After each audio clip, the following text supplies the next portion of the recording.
We are back on The Conversation this Wednesday morning. Good morning, Lagos. Good morning, Nigeria. Welcome to the midweek edition of The Conversation here on Lagos Television. I am Abimbola Bello. Good morning, everyone. Thank you for joining us on The Conversation. I am Ajibola Ojeshola. I am Joy Olu. Welcome to The Conversation. Right, let's start the program. Of course, you know how we begin. We will take our news points for today.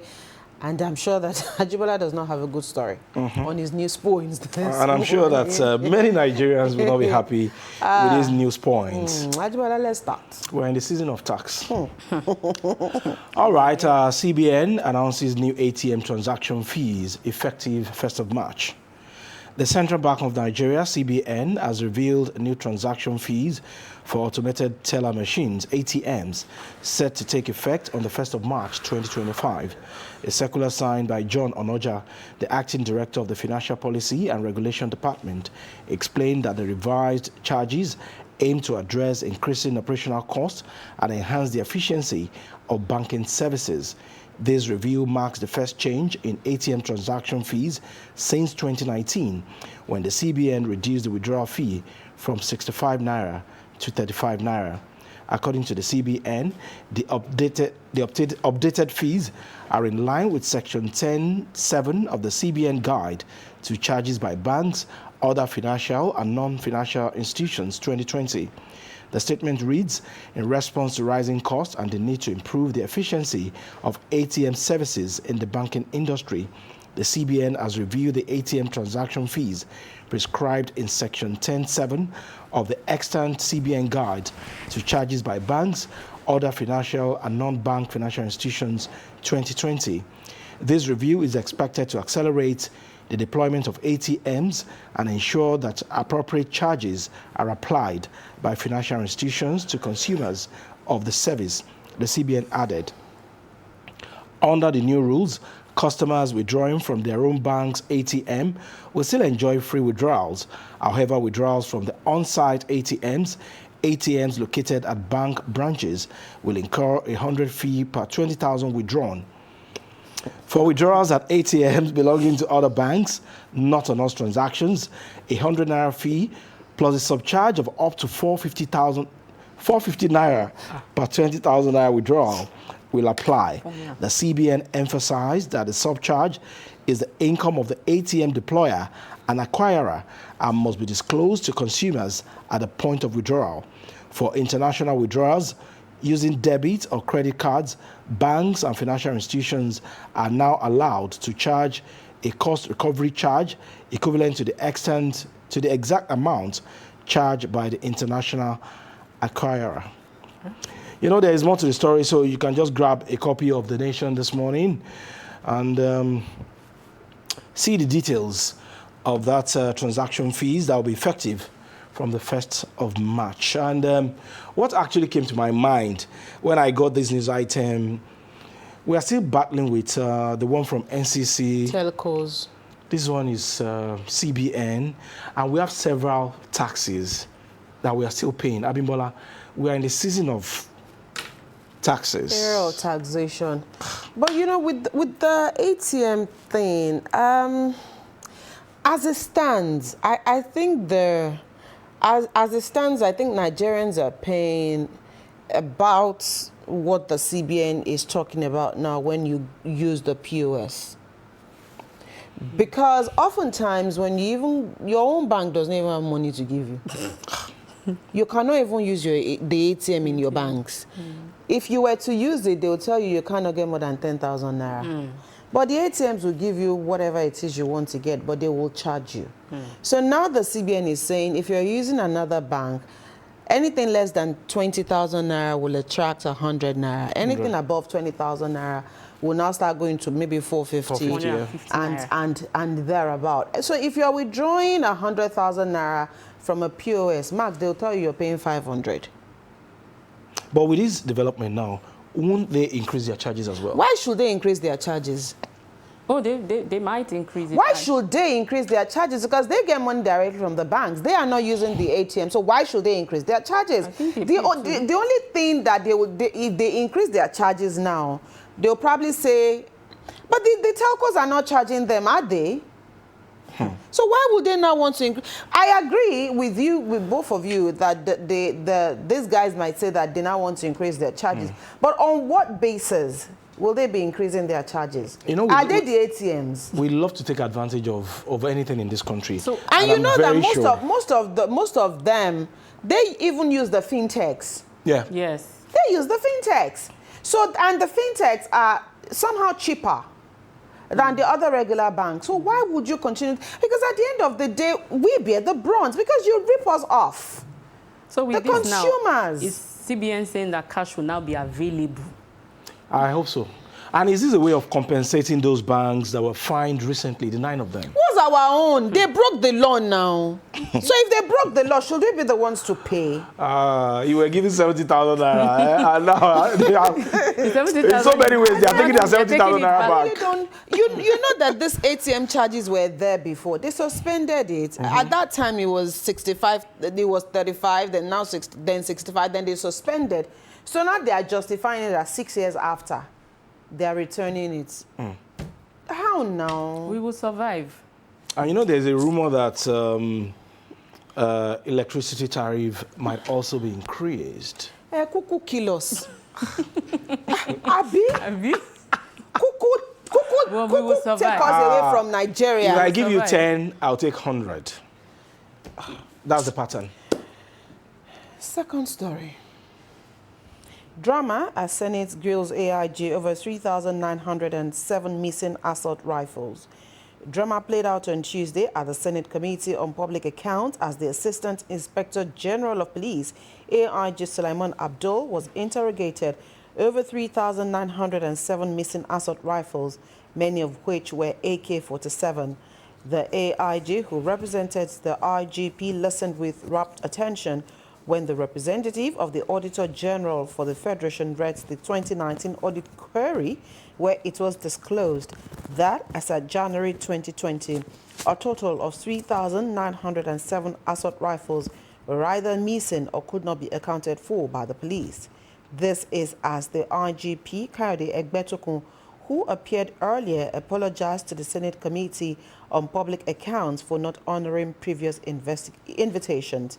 Egbetokun had, after his apology to the committee and oath taken, nominated AIG in charge of public accounts and budget, Sulaiman Abdul, to answer to the 8 queries issued against the police by the Office of the Auditor General. While the committee, chaired by its deputy chairman, Senator Peter Nwaboyi, representing Ebonyi North, vacated query 1, which borders on 1.136 billion naira contract splitting, and stood down query 2, which borders on alleged non-execution of 925 million naira contract. It sustained query 3, which borders on alleged missing 3,907 assault rifles, many of which were AK-47. I'm just quickly going to skip to what the police in his response. And in their responses, neither AIG Sulaiman Abdul nor any of his lieutenants could give the committee convincing reasons for the missing 3,907 assault rifles. Apparently overwhelmed by the barrage of questions fired at him, AIG Abdul sought for a closed-door session, which was, however, rejected by majority of the committee members, including the deputy chairman who presided over the session, Senator Adams Oshiomhole, and Senator Joel Nwakwo Thomas. Let's leave it there. Since 2020, this is 2025, and I am sure that that number would have risen. Sure. Because if it's an audit from 2020, and this is 5 years down the line, and we've had at least one election since 2020, that number would have risen. Definitely. From 3,907, and the police could not give an account of how those guns were missing. In another report that I read, it was said that, well, maybe they could have been stolen, or they were hijacked from police officers during robbery operations and other peacekeeping operations. So, if they were taken from police officers, when were those things taken? Was it reported anywhere? who is the armorer in charge of these AK-47 and the rifles? Then we complain all the time that we see bandits, we see armed robbers Carrying, with sophisticated weapons, and then we are wondering. I think this should not be swept under the carpet. Shouldn't. It's a very serious matter. It is. And I like the angle that you looked at it from. When these things got missing, was there a tabulation by the police? Was there a collation of some of their equipment that were missing? I guess not. So if at the point of, this assault rifles, especially AK-47, they went missing, your officers could not account for them, did you put it in writing? Did you get a sworn affidavit backing up the facts that these things were missing? So if you cannot produce them, if you cannot tell Nigerians what happened to those things that should be in your custody. Is it not ridiculous that it is missing in the first place? It is ridiculous. And the IGP sending the IIG for something as sensitive as this is not good enough. Why didn't, what's his name again? The first PPRO address the media when these things were missing? That, okay, in case you see AK-47 with anyone... Even if the police did not even do a press conference at that time, because, of course, these are also very sensitive issues. Yeah. It could have been documented. Because if you knew that such a day would come, that you would stand before lawmakers to answer questions, then you would know that you should do things right. And I'm glad that the lawmakers didn't also take this easy with them. Yes. It was fire for fire. And so, again, this will set a precedent. Going forward, things need to be done the appropriate way. If things are not done the appropriate way, what kind of accountability are we talking about? And then we keep talking about building institutions and not mere men. If we're building institutions, these are some of the things that should be part of institution building. And then the AIG was requesting for a closed-door session. For what? What are you hiding? It was looking for soft landing. So we do hope that this will not be the end of the matter, though, and we will hear more positives coming out from this particular situation. Joy, let's take a story. All right, Lagos State government cancels work from home for civil servants. The Lagos State government has announced the cancellation of its work from home model for civil servants. The state head of service, Bode Aguru, made this known in a circular issued on Tuesday. The state government had extended the work from home policy for 3 months last September, allowing the workers to work remotely on some days. The measure was part of the method to cushion the effect of the economic hardship in the state occasioned by the economic reforms introduced by the federal government. However, Aguru said further to the implementation of the new minimum wage and other welfare measures put in place by the governor, Babajide Sanwo-Olu's administration, it is hereby, quoting him now, notified for general information that Mr. Governor Babajide Sanwo-Olu has approved the cancellation of the work from home initiative in the Lagos State Public Service. To this end, cancellation of the work from home initiative, which had been in place since February 2024, will take effect from March 31, 2025. Public servants are employed to fully rededicate themselves to the effective discharge of their duties and ensure improved service delivery in their various ministries, departments, and agencies. End of quote. So from April 1, work resumes normally. For those who have been... They are the ones that have been enjoying work from home. We are not affected.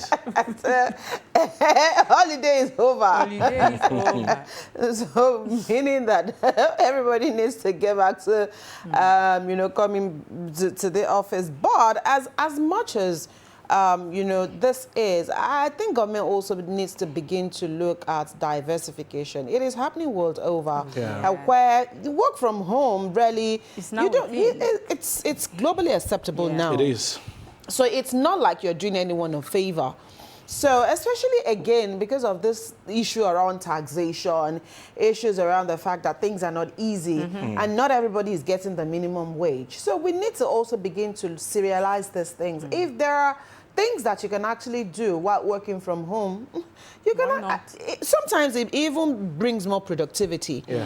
Others might find it more comfortable working from the comfort zone of somewhere to be able to be more productive if they come to the office and they're not there. So we need to also be a bit flexible. So government has said from April 1, everybody needs to come back to the office, but I don't think it should be a closed door thing where you will not also look at the benefits of working from home. I mean, leave it open. Yeah. If it is something that works in certain areas where you can get more people to be productive, working from outside the office, oh, well and good. It's not a one-size-fits-all situation, usually at the end of the day. So in this age of technology, rather, I think the Lagos State government, like you have rightly said, should look in that direction. Some people can actually work from home and, of course, meet up with their targets and everything. Then, if we are really, really invested in technology, then why should everybody come to work? Yeah, why should everybody come? You can actually justify your pay working from home. Working from home. Then, with the high cost of living, I'm sure we will look back into this thing. I think, there should be a review. Right, those are the stories we are keeping track on our news points today. Let's quickly head to the X platform and take a look at one of the many trending stories on that platform this morning. And today was sticking with the Unizik story. It happened yesterday. Jibola, did you see that video? No. No. I saw it. Did you see that video? I did. Okay, so so this young lady was, you know, TikTokers. That's why I cannot go on that app. She was making a video, and her lecturer was coming by. He was going to passed by, and then passed by and tapped her and said, "Excuse me." And then she goes, "What's that?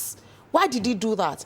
And she went as far as slapping the lecturer, and you know, that's the video, locking his clothes and doing all sorts, and she was just there and there and there. And everybody was like, is also a lecturer. And yes, her mom is a lecturer, but the good thing about it was that the man didn't even, he was so calm while the whole thing was going on.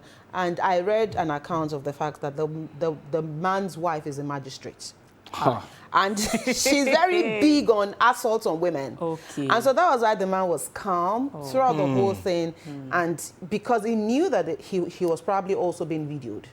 Yeah. But a lot of backlash for this girl, especially a lot of Unizik students are saying, number one, that was uncalled for.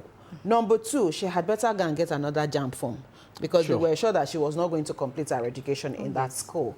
So my take is, because you were recording a video, okay, that man was not your lecturer. It was an older person and just said, excuse me. Even if it's a younger person. Why would you slap? You are recording in a public space. God bless you. God bless you. I really don't know how far we've gone with this video. What kind of training are we giving our pictures children? and all of these things where everything is just about chasing clout in quotes. You see, everything is upside down when it comes to moral education in this country. Why would you be shooting a video in a public place and you expect anybody not to pass or move because you are shooting a video? And sometimes the way we embrace this technology thing, I don't know. It's getting into people's head the other way around. Sometimes you see some young people, all these Gen Zs, they are typing on their phone. They are not even looking up. And you are honking, and they are not even listening to you like because there's they a are. spirit around. I There's just no spirit, hope. is indiscipline. I just hope that Unizik would deal with that young lady. I'm sure. And rusticate her. I'm sure that even if they don't, I'm sure that you know, she will be dealt with decisively at the end of the day. We need to get back to that era where moral, you know, wasn't something that was joked with at all. That was really she went too far. She went too far. In that particular situation. You can go onto the X platform and, you know, take a further read on why this is trending. We'll take a quick break. When the conversation returns, it'll be time to take our column for today.